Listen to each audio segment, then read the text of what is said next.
चलिए बेटा question number 23 देखते हैं। 23 क्या कह रहा है? लिखा है ए की वैल्यू क्या लिखी है बेटा? ए की वैल्यू की है 1 1 1 1 एंड ए का पावर 100 इक्वल्स टू लिखा है लैम्डा का पावर 99 इंटू ए। देखिए थोड़ा सा बेटा हम लोग ना पढ़ने की कोशिश करते हैं। क्या करेंगे देखिए, अगर ए हमारे पास लिख दिया गया है बेटा, ए क्या लिख दिया गया है बेटा? 1 1 1 1। एक काम किया जाए, क्यों ना ए स्क्वायर निकाला जाए। ए स्क्वायर को मैं क्या लिख सकता हूँ? A into A. अब ना what is the value of A? A की वैल्यू आएगी 1 1 1 1। फिर बेटा ए की वैल्यू कितनी आएगी? 1 1 1 1। आप मल्टीप्लाई कीजिए, मल्टीप्लाई करेंगे आपके पास आएगा बेटा 2 2 2 2। तो आपका एक्चुअली ए स्क्वायर कितना आ रहा है? ए स्क्वायर आपका आ रहा है बेटा 2, बाहर ले लीजिए तो आपका आएगा 1 1। ठीक है, और फिर क्या आ गया बेटा? 1 1। ठीक है, अब ये किसके इक्वल आ गया? ए स्क्वायर इक्वल्स टू आ गया बेटा 2a के इक्वल। अगर ए स्क्वायर 2a के इक्वल आ गया तो आप जरा बेटा ए क्यू निकालिए। ए क्यू को आप क्या लिख सकते हैं? ए क्यू को लिख सकते हैं ए स्क्वायर इंटू ए। अब ए स्क्वायर कितना आया था बेटा? आप जरा समझिए तो 2 2 2 2। और बेटा क्या है इसमें? 1 1 1 1। मल्टीप्लाई करें, मल्टीप्लाई करके बेटा कितना होने वाला है? मल्टीप्लाई करके हो जाएगा बेटा 2 प्लस 2 2 प्लस 2 2 प्लस 2 2 प्लस 2। ठीक है, अब 2 प्लस 2 कितना होता है बेटा? 2 प्लस 2 आपका हो जाएगा 4। ठीक है, 4 4 4 4 4 बाहर, 1 1 1 1।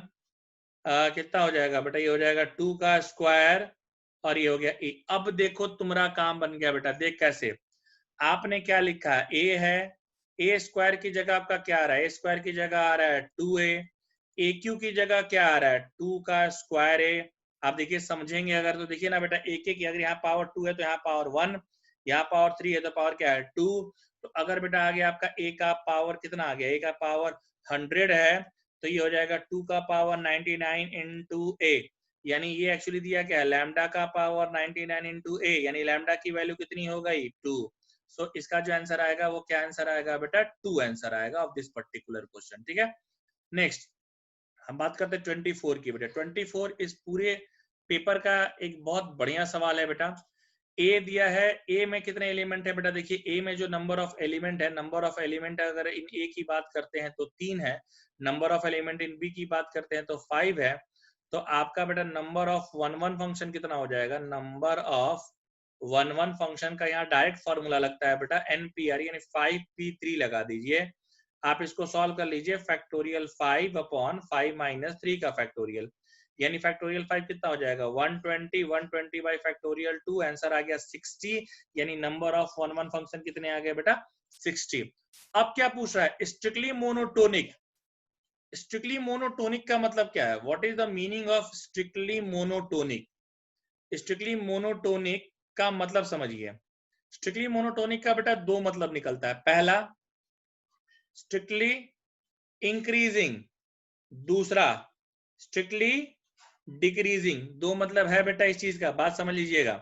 तो इंक्रीजिंग की पहले बात करते हैं। अगर मैंने f1 को ले लिया, देखिए लेफ्ट और मतलब फंक्शन ए और बी दोनों को चेक करना है। f1 को ले लिया, f1 को मैं 1 ले लेता हूं, f1 को 1 ले लिया, f2 को मैंने 3 ले लिया और f3 को बेटा मैंने क्या ले लिया? f3 को ले लिया 5। f1 को फिर बेटा मैंने 1 ले लिया, f2 को बेटा मैंने 3 ले लिया और f3 को मैंने यहाँ पर क्या ले लिया? 7। इसी तरीके से f1 को बेटा मैं 1 ले लूं, f2 को मैं बेटा ले लूं 5, सॉरी नॉट 5, अभी 3 पर काम चलेगा, अभी 3 पर काम चलेगा बेटा। देखो अभी 3 पर कैसे काम चलेगा ये समझिए। f2 हमारा कितना हो जाएगा? 3। f3 की वैल्यू को बेटा मैं क्या लिख सकता हूँ? 9। अभी और आगे बढ़िएगा बेटा, और आगे बढ़ के बात करेंगे। अभी बहुत कुछ है बेटा जानने के लिए। f1 क्या है? 1। f2 कितना है? 5। f3 कितना है? 7। अब बात करो, f1 कितना है? 1। f2 कितना है? 5। f3 कितना है? 9। f3 है ये, ठीक है।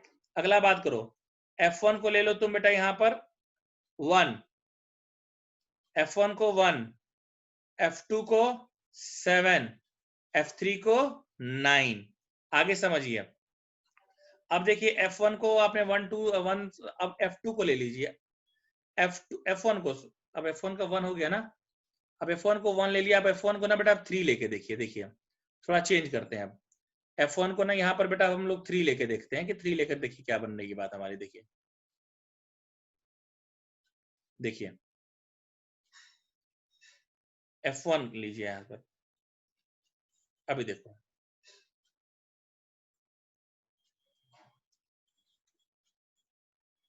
F1 को लिखते हैं 3, F2 को 5, F3 को 7। फिर देखना अभी और बात करेंगे बेटा। F1 को क्या लिख दो, F1 को 3, F2 को 5, F3 को 9। अगला F1 को 3, F2 को 7, F3 को 9। कितने हुए ये केसेस, जरा देखा जाए क्या बेटा। ये केसेस हो गए 1 2 3, 1 2 3 3 3 6, 6 और 3 9।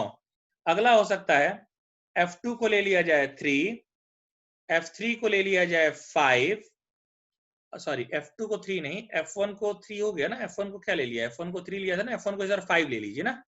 इस बार बेटा F1 को ले लीजिए आप 5, F2 की नौबत ही नहीं है कि सबको रखना है ना। F1 को आप इस बार ले लीजिए 5 फॉर अ चेंज कलर बेटा, ठीक है। देखो F1 को यहाँ ले लीजिए आप, देखिए F1 को आप ले लीजिए 5, F2 को ले लीजिए 7 और F3 को क्या ले लेंगे 9। देखिए शायद 10 हो गया बेटा, 1 2 3, 3 मैंने इससे लिखे 3 और 1 4 हो गए, 4 और इधर कितने हो गए 7 और 3 10। तो 10 केसेस किसके, इंक्रीजिंग के। तो 10 केसेस किसके, डिक्रीजिंग के। ये स्ट्रिक्टली इंक्रीजिंग, ये स्ट्रिक्टली डिक्रीजिंग। टोटल कितने केस हो गए 20। 20 हो गए केस, यानी कितने हो गए 60/20। आंसर कितना आ गया 3। बढ़िया सवाल था बेटा, ठीक है। अभी आगे की तरफ बढ़ेंगे बेटा, आगे की तरफ एक और सवाल की बात करेंगे। देखिए क्या लिखा है, tan inverse x plus 2 cot inverse x equals to 2π/3। मेरे बच्चों थोड़े समझदार बन जाओ, चलो ना। tan इनवर्स x और cot इनवर्स x है ना, चल मैं लिखता हूं। इसको मैंने लिख दिया tan inverse x, 2 cot inverse x को लिख दिया tan inverse x, sorry not tan inverse x, cot inverse x। इसको मैंने लिख दिया cot inverse x plus cot inverse x is equal to 2π/3। 120 भी लिख के इसे काम चला सकते हो।